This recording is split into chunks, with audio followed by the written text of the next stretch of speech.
চায়নাতে পাবলিক পার্কগুলোতে এইভাবে শত শত মানুষ একসাথে মিউজিকের সাথে তালে তালে নাচে। এগুলো কিন্তু আসলে নাচ না, এটা মূলত সবাই এক্সারসাইজ করতে আসছে।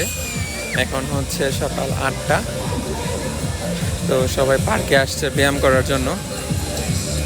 মানে গণহারে হচ্ছে এরা এইভাবে এক্সারসাইজ করে। এখানে নারী পুরুষ সবাই একসাথে জয়েন করে, ম্যাক্সিমামই হচ্ছে মহিলা মানুষ। তো মুরব্বী আর 60-80-র ঊর্ধ্বে যে বয়সের মানুষগুলো আছে ম্যাক্সিমাম তারাই আসে। দেখতে পাচ্ছেন যে অনেক পুরুষ আছে।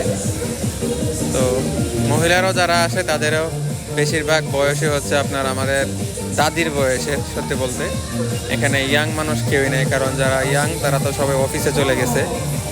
তো সবাই হচ্ছে বয়স্ক মানুষ এখানে। তো এরা এইভাবেই আসলে নিজেদেরকে ফিট রাখে। এখানে দেখা যাচ্ছে যে পার্কের তরফ থেকে খুব সম্ভবত এক্সারসাইজ করানোর জন্য একজন টিচার বা গাইড আছে। তারা হয়তো বা জিম টিম করে বা জিমের ট্রেনার আছে না, ওই রকম আর কি। নর্মালি সবই হচ্ছে আপনার এরকম। এগুলা এই যে কি বলে, কোনো মাসেল বিল্ডিং না, জাস্ট ফিট থাকার জন্য আর কি, শরীরটাকে অ্যাক্টিভ রাখার জন্য সকাল সকালে এই ধরনের এক্সারসাইজ করে। অনেক সময় বিকালবেলা সন্ধ্যার সময় এরকম দেখি বিভিন্ন জায়গায়। তো এটা হচ্ছে শেনজেন শহরের লংগাং ডিস্ট্রিক্টের একটা পাহাড়ি এলাকার মধ্যে।